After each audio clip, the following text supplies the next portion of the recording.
Broadcasting from the business capital of the world, this is the Podcast Business News Network. So if you're a parent, I don't have to tell you, it's not easy. And it's a cliche that there's no manual that comes with this. You got to kind of fend for yourself. You can read some advice and things like that.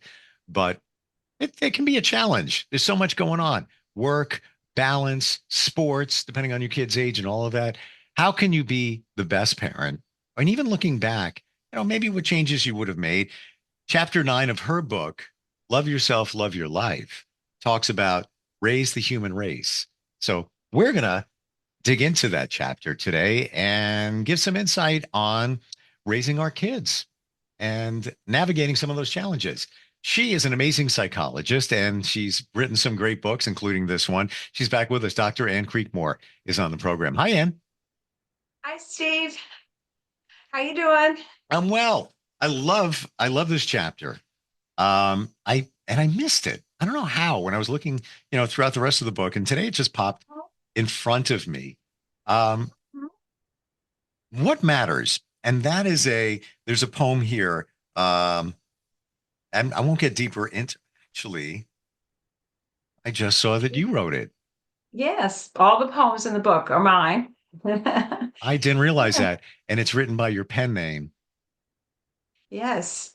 AP Filosa. Mm-hmm. Interesting. Correct. Yes, Yeah. yes. What really matters when it comes to being a parent? Well, you could read the poem. I can. So you don't have to read the poem. I can, or at least read a part of it. I could definitely do that. I mean, if you want to, you can. You don't have to. In the passing of years, when the fancy car's gone, when no neighbor's eyes peer at the lush lime green lawn and grand houses grown worn, yet I'll shed no more tears. What most matters in my earthly time phase, how I care devotedly for the wonderful children I raise. That's just a piece of it. Interesting. Yeah. The visuals I got from that, because, Mm-hmm. and this is my personal takeaway, that we put so much attention on the other things because we think they matter, making sure the house looks great, got a great backyard for the kids, that the lawn looks great because we think the neighbors are going to be looking and judging and all of that. When you boil it down, it doesn't matter. It doesn't Right. matter. What matters is the amount of time. And yeah, we can't always spend a lot of time with our kids, but the quality of that time is what matters. Yes. You think that a lot of us put our priorities on things that really don't really matter? Yes, we may feel shoulds, obligations that we should do this or look at, the externals, the expectations, instead of what do we really, authentically want to do and would fulfill us. And we can get caught up in any kind of external, compulsion, if you will, or and then get sidetracked from what's really important in life, which are usually our care and our care of our loved ones. And Hmm. I agree. Yes. How do you get past now? Many parents work multiple jobs.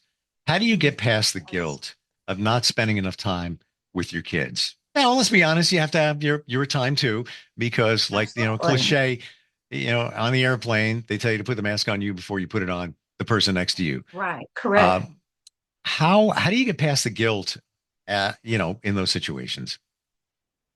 Well, a good way to evaluate whether you've got good guilt or bad guilt, like if you really have a reason, like your conscience is pricking and you should pay attention to it, that would be kind of good guilt telling you, like, no, don't go steal something or whatever, is to ask yourself a couple questions. And this can apply to any guilt about anything. But you just ask yourself, one, am I breaking my word if I promise to do something? So I'm breaking my promise to somebody. And two, am I doing something unethical? I'm a criminal, that I know I shouldn't do. Something that goes against my value system. And then if you answer no to both of those questions, then you kind of say, well, that's probably bad guilt. Let it go to the universe, go release it somewhere to God, whatever it goes, just get rid of it and don't, guilt trip yourself. Mm. Don't should on yourself, as they say. Yeah, well, it's true, and I look back, my youngest is now 16 and lives with me. And when I look back, I try not to should on myself, but I look back and I say, you know, based on what I've learned, even in the last couple of years, not even kidding, I would have parented differently. But I can't say to myself that you should have done this and you should have done that. I didn't Right. know at the time. I learned a lot, from people like you. Exactly. And it's, Right. now and there's always time, to make corrections and be a different person. Um, but a lot of the way I parented previously when they were younger came from my values growing up and what I got from my parents. And I think that's true Exactly. of all of us. That's all the training we get. Yeah. That's it. We can observe our parents and what we experience for the most part. That, children don't come with manuals or any kind of training. We got more training to learn how to drive our car and go through more tests. So yes, that's what you go by. And when you go by that, even if you say to yourself, "Oh, well, I don't want to ever do that." I'm not going to say that the way my dad said it or my mom said it. You still find it coming out of your mouth, later on. And but you do the best you can, and then you learn. And often they teach you as well what works and doesn't. And then, you do better as you go on. Hmm.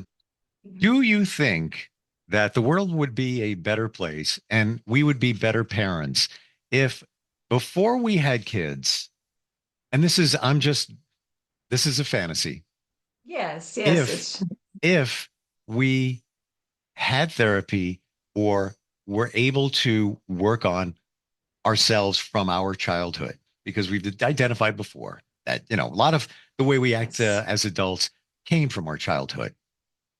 Absolutely. We're totally on the same page. I was thinking exactly the same thing, that ideally, parents would have their own therapy, their own self-discovery before they have children, so they could work on their own issues and be kind of clear. Like the program I was in, becoming a psychologist, we were required to get therapy, to kind of work through our blind spots and not bring them in to being a therapist.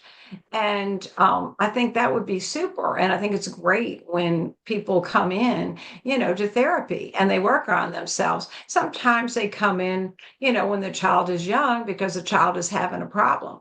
Or maybe they're having a problem. They can't really control their temper or their frustration with the child who's got a problem.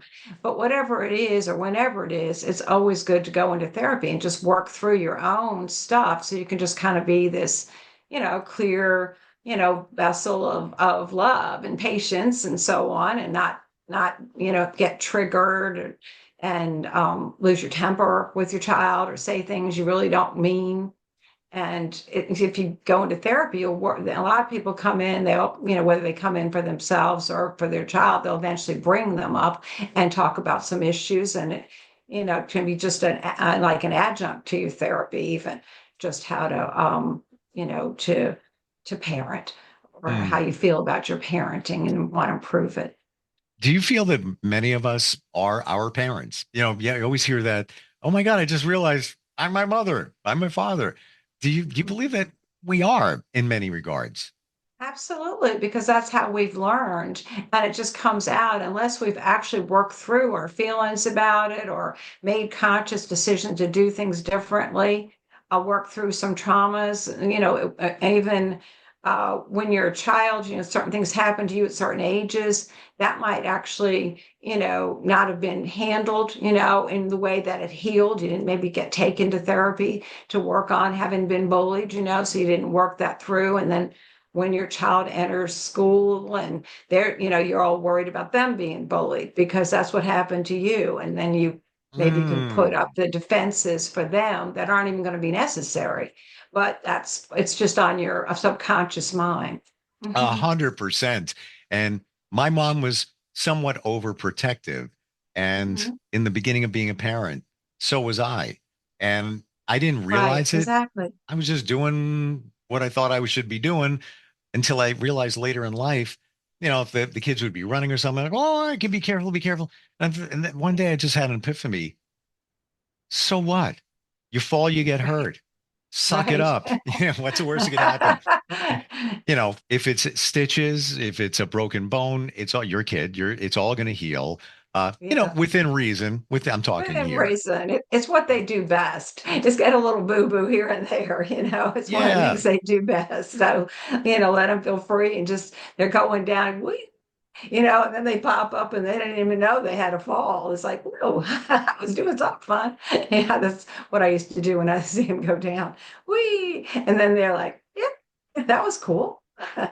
You know what? You know what's funny as we're talking about this, Ann? I'm getting flashbacks to injuries I got when I was younger. Call it, before the age of 10. Um, and I love it because there's a story there. I mean, I fell off my bike and I still have like a little scar on my knee from I must have been like 8 years old. And I'm like, it's cool. It's a story. Or there was a time Yeah, they were right. renovating a house across the street, and I walked into the garage, stepped on a rusty nail, and then I had to get a tetanus shot and all that. But I, Yes. but what's Quite cool about it experience. is I remember those. I remember those stories, and now that's part of me. Maybe my kids don't have them because maybe I was a little overprotective in the beginning, but the point Uh-huh. here is It's okay. It's nothing wrong with being protected. we are our parents. We are our parents, Mhm, whether we realize it or not. And mhm. that's the way it is. It's generational. We learn from them and they learn from their parents and so forth and so on. Absolutely. Um, Right. Motherhood. You focus in that chapter quite a bit on motherhood. What are some thoughts that you have there? Yeah, I had originally started to write that book as for working moms. And then I realized all of the different types of therapy and the thing and the treatments and so on were appropriate for moms and dads, especially these days where moms and dads are both working and both usually parenting and sharing the load. Um, so now I've made myself forget your question.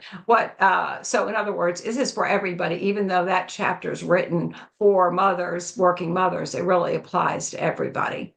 And so I apologize. What was your question? Just thoughts on motherhood in general. Yes, I think, well, my thoughts on motherhood in general are that it's a time that, it's going to pass, or fatherhood, right? It's a time that's going to pass, it really, quickly, more quickly than you realize. And you really want to savor those moments and have time, with your children. And so one of the, I mean, I feel it's hard for, parents and families when both work like full time. I mean, it's tough. I mean, it's great if you can have like a nanny housekeeper that actually will fill in and throw laundry in and cook meals. And so you're not just back to just surviving and doing the home, chores yourself while instead of spending time. But if there's any way that you can spend time, with your children and enjoy those years, not be all stressed out. I think that's important. It's just a wonderful time to have. Yeah. Let's talk about your marriage and the possibility if divorce is creeping in there. Now, and I want your opinion on this. I really do.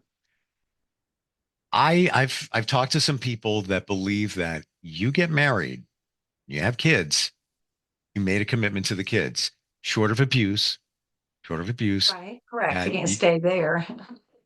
you stay in the marriage because it's been said that it's like putting your kids underneath an emotional bus and they're getting run over when divorce takes place. And you figure it out, you work together. That's, some people I've talked to, that's their belief. What are your thoughts there? And what are your thoughts with, people who stay together, they're having issues in the relationship uh, for the sake of the kids? Overall, what are your thoughts? Right. Well, I mean, of course, when you get married, it is a commitment. And it's not something that, you just break your word out of the blue unilaterally. I mean, it's obviously something that you want to talk to your partner about if you have dissatisfactions. And of course, I'm a therapist. So what am I going to say, right? I think that anyone who's considering breaking up or separating should get therapy, couples therapy, marital therapy. I mean, it's worth trying to see if you can make it work. That because especially if they haven't had any therapy before. So, and if both people, partners are willing to make a commitment to work on the relationship, there's a good chance of success that they can figure out those issues and come to some livable win-wins to make it work.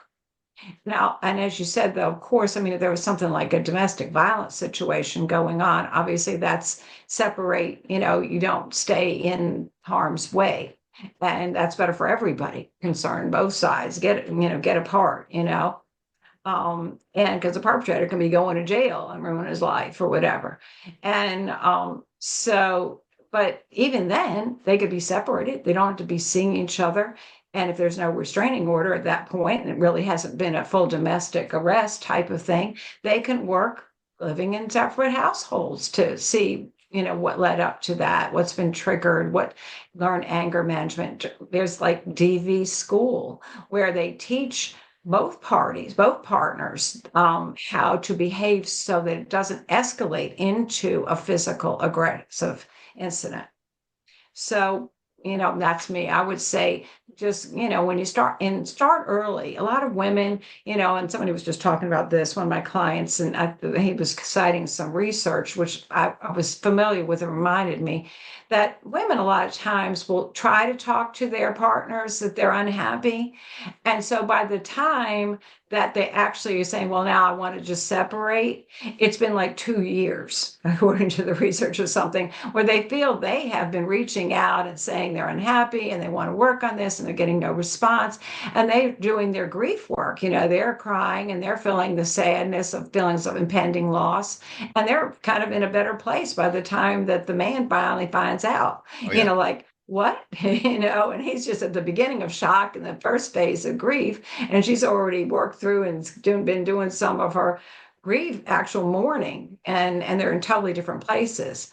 So, yeah. So, if there's problems, come to couples therapy. And even, of course, premarital therapy would be ideal for everybody, work through those issues from your parenting and what baggage you bring in and heal those together, and then get to a really good place. So you're in a solid foundation for your marriage.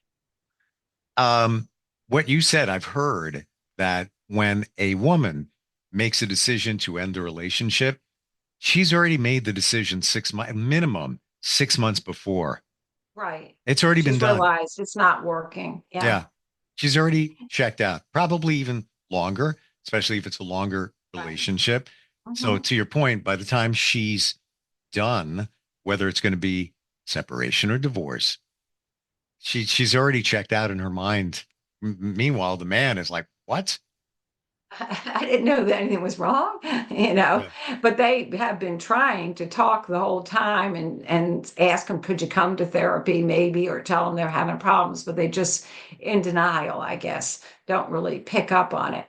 But it doesn't mean even, I just had some clients that, they broke up, they weren't married, but they were together for a long, long period as partners. And then she realized it wasn't, finally did break up, but now she's going through some hardships and he's been staying along, being her helper all along and wanting to be around. And they're coming back to therapy, because he is the person who, when she's going through the hard time, has that connection with her that I call it, there's the three connections that make for a long lasting, healthy relationship. And the most important one is that kind of best friendship. It's almost like a parenting devotion that you have toward that person, where if they're in trouble, you're the one going to be there for them. You're looking out for them. And that's vital. And it has to go both ways. Of course, there's the romantic chemistry, and then there's the life philosophy, communication one. I mean, that could be your religion or spirituality or whatever, to talk deeply about life and grow emotionally or psychologically or spiritually. And but this person's kind of been here still devoted during the breakup, and now she's going through a hard time. It looks like maybe they're going to come in and get their therapy that they didn't Wow. get before they broke up. Yeah. What about in situations where parents are working hard. Money is a challenge. And sometimes things have to go to the side. But again, it comes back, I guess, to the guilt. How do you manage the lack that might be going on in a family dynamic? Right. Well, that's good. I mean, it's something that you can focus on. I mean, it's something to problem solve, like how, because, and to try to come from a place of prosperity and not of lack. Mm. Like just to be open that you will be provided for, that what you need, will come, and be open to that, and then proceed from there.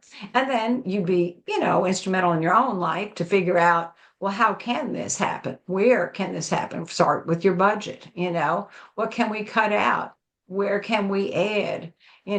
Sometimes people do things, and that if they don't look at all the details, they're doing things that aren't really necessary, and then they can have more money than they realized if they just changed something or did something differently.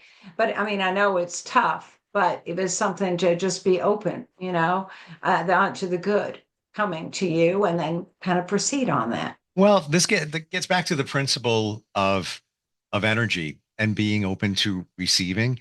Where and you Exactly. just said it, where if you come from a place of lack and negativity, it's weird. We're never going to have enough money. We need a new car. We can't buy that. We're never going to be able to. It's been Right. said energetically that if you think that way, that's the way it's going to be. You're not going to have extra money. Exactly. Things aren't going to change. So if you come from a place of positivity, all right, we have what we need, and it would be Right. great if we had more. Maybe that's coming our way. You never know.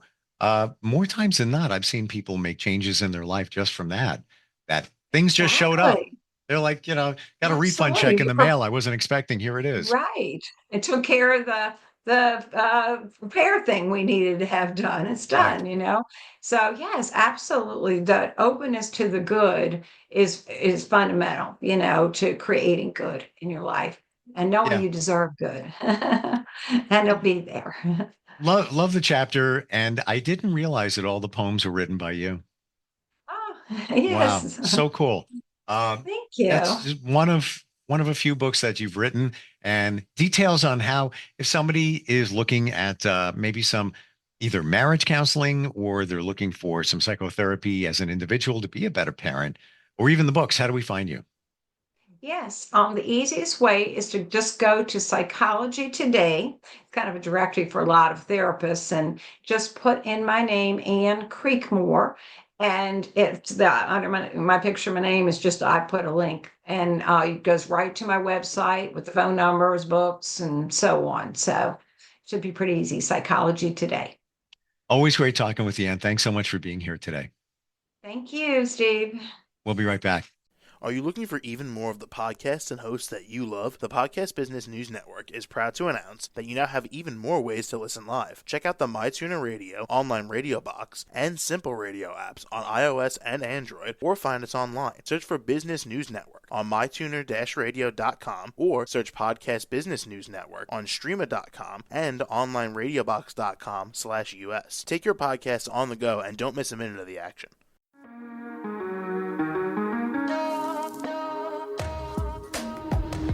Broadcasting from the business capital of the world, this is the Podcast Business News Network.